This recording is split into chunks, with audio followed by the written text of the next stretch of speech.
everybody, and welcome to the Viper's Pit. I apologize for being away, but hey, I'm back. This is Pit Viper 327 coming back at you at an update on my special project here. And as you can hear over the skies, there's a plane flying by, but that's what happens when you're actually out in the public, but no problem. So as you can see right here, I actually got the this is the Skystriker, the 2011 version, not to be confused with the 1983 version, because there are some differences in this. And of course, you know, what I have to explain here is that this part right here, which is the front landing gear, was actually a bit messed up when I actually originally bought this little guy here. And as you can see, it's actually quite bent. So I ended up having to replace that part. And what I'm going to be showing you guys here is, you know, some quick tips on how to actually get this get a new landing gear onto it. So what you have to do is, of course, with this guy is you got to kind of twist this off. And as you can see here, this is a 3D printed canopy, which is the first thing I'd actually have to do. Then, of course, what you also need to do if you want to is actually take off the wings. But the tail fins do need to pop off, like so. And these are also 3D printed as well, which I got from somebody online, on eBay to be exact. And what you want to do is you want to make sure that you actually have the wings out. So then that way, this switch right here, when you're actually taking this apart, the entire body on the fuselage, that way it can come undone.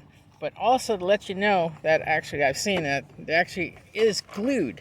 So I'm going to go ahead and take off the wings like so. So I'm going to go ahead and pop off the horizontal stabilizers like so. And these are also 3D printed. They just need a little work on it as well. And then of course they're going to need to remove the two engines like so. So then that way you can take that off and then make sure you set them aside somewhere. And then what you're going to do is you're going to be technically flipping the bird over.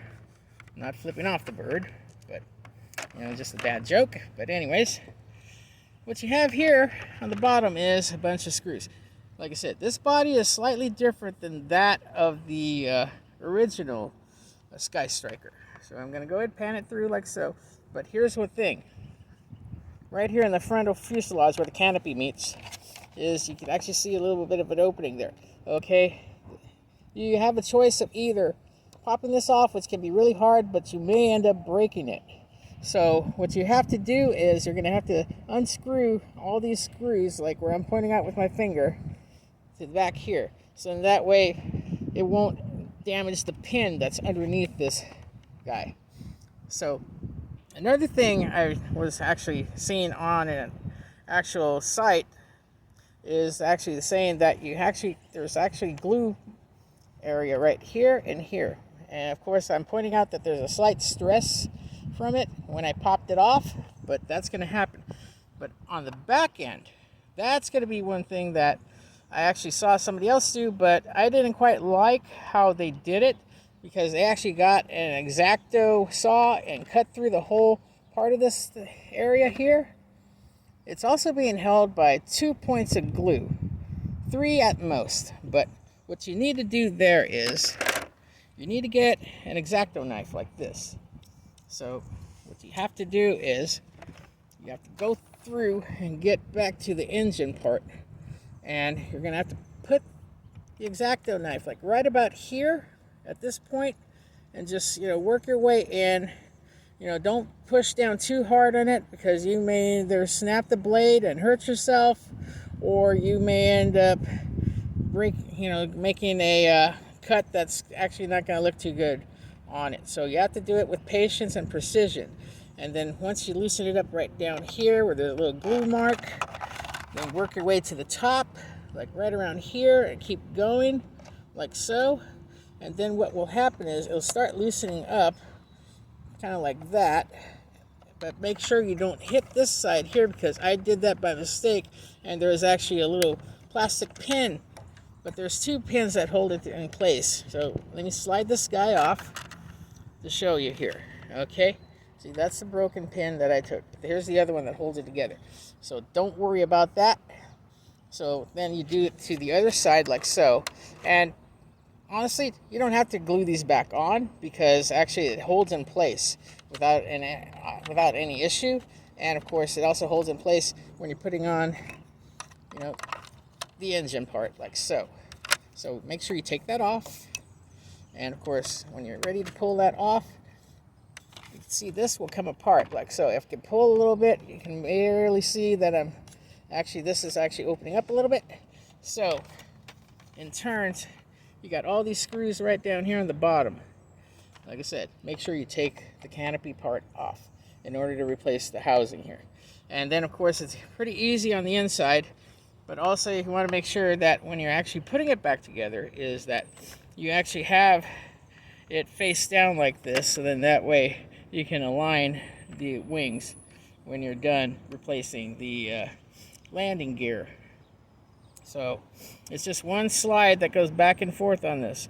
Probably not going to open it up right now because I've actually already did the replacement. As you can see, it's actually laying flat, while this one is kind of bent. And that's how I got it originally. And overall, you know, it's coming along okay.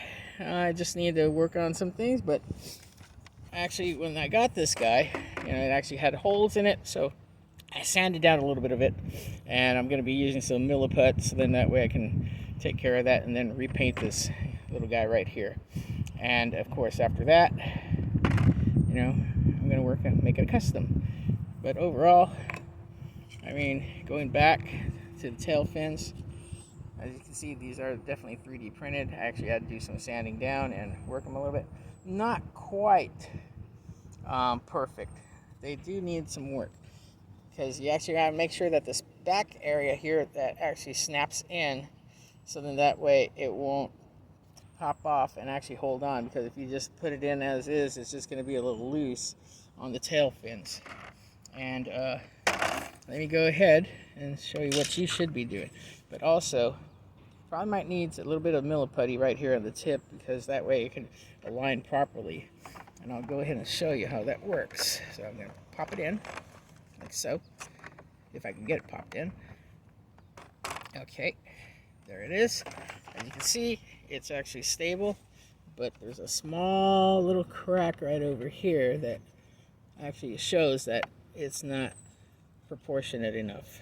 So you might have to get a little Milliputty to cover that guy up, and then just pop it off like that. If you hear the snap like that, that means you locked it in place or you popped it off. And that's the important thing you want. So then that way it stays on. If not, then it's going to wiggle like so until you can get locked in. And of course I got it locked in, and of course when you're wiggling it, it doesn't move around too much. You know, this one isn't that perfect either, but yet I did the best I can. If you run across a problem like that, see if you can get like a little bit of a spacer, probably either putting like an extra piece of plastic on here and work it down by sanding it, or what you could do is you could just put, like what I did here, is a little bit of Gorilla Glue.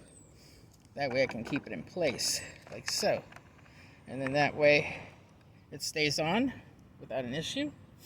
And of course, if you're dealing with 3D printed stabilizers like these guys here, they're not going to be perfect, so you want to make sure you sand them down. But the other thing is you might want to put a little bit of Milliputty, like I mentioned before in this video, so then that way you can actually get the contours properly, so then that way you don't have any gaps.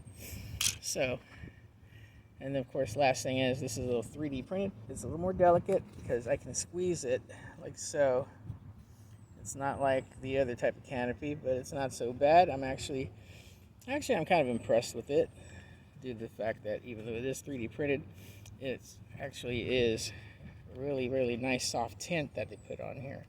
So this is where I'm at now. And also, like I said, the tools you'll be needing to actually disassemble this guy, you know, is going to be actually a Phillips screwdriver. You want to make sure it's a PH1, so then that way it'll fit properly underneath for the screws. And then the other part is the X-Acto blade, you know, which is like right here.